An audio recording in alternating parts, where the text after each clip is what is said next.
Les tarifs de nos contrats d'assurance vont-ils augmenter à cause des attentats? C'est la question que vous abordez ce matin, Emmanuel, dans le Mmh. décryptage écho après la déclaration du dirigeant d'un grand assureur. D'après lui, ce que l'on appelle la taxe attentat, que nous payons déjà, est insuffisante Oui, aujourd'hui. oui, oui. Ce dirigeant, c'est le directeur général du groupe AXA. Selon Jacques de Peretti, la contribution des assurés au Fonds de garantie des victimes des actes terroristes, le FGTI, n'est plus suffisante pour faire face à la recrudescence des actes terroristes sur notre sol.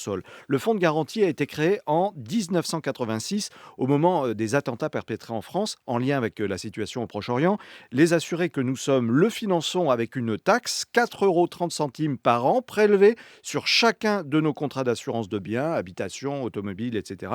Cette taxe a été relevée en 2015 pour la première fois depuis 10 ans. Mais ça ne suffit plus. Alors, je précise d'abord que la capacité du FGTI à assurer sa mission n'est absolument pas remise en question. Ce fonds de garantie dispose aujourd'hui d'une réserve d'1,3 milliard d'euros. Jusqu'à présent, la situation ne nécessitait pas de débourser plus de 10 millions d'euros d'indemnités par an, mais on le dit, donc la multiplication des actes terroristes change la donne. Un seul exemple, pour les seuls attentats du 13 novembre à Paris et Saint-Denis, l'indemnisation des victimes et des familles a mobilisé 300 à 350 millions d'euros. C'est exponentiel.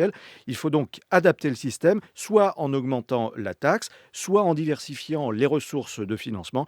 Et la réflexion sur ce point est engagée avec les pouvoirs publics. Et dans tous les cas, devons-nous nous attendre à une augmentation du prix de nos contrats d'assurance? Alors, il est trop tôt pour dire de combien exactement et dans quel délai, mais oui, la hausse des primes que nous payons est incontournable. Une telle initiative n'est pas faite pour répondre à l'appétit des assureurs privés. Une loi adoptée par le Parlement le 15 août 2014 prévoit jusqu'à un doublement de cette taxe attentat en cas de besoin. Le rôle de l'assureur privé, c'est d'anticiper les risques et de les évaluer pour pouvoir les couvrir le moment venu. Et je vous livre un chiffre ce matin sur France Info. Dans le monde, entre le terrorisme et les aléas climatiques, seuls 25% des risques potentiels sont couverts. Ça veut En dire qu'il effet. reste au 21e siècle quand même 75% de la planète qui n'est pas assurée.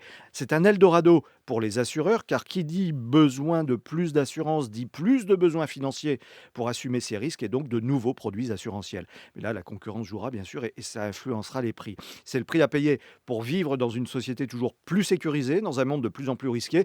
Finalement, la logique économique rejoint en tout point les déclarations politiques de ces dernières semaines. Il va falloir faire avec. Eh oui. Emmanuel Cuny, dans le décryptage écho, à réécouter sur franceinfo.fr. Merci Emmanuel, à demain.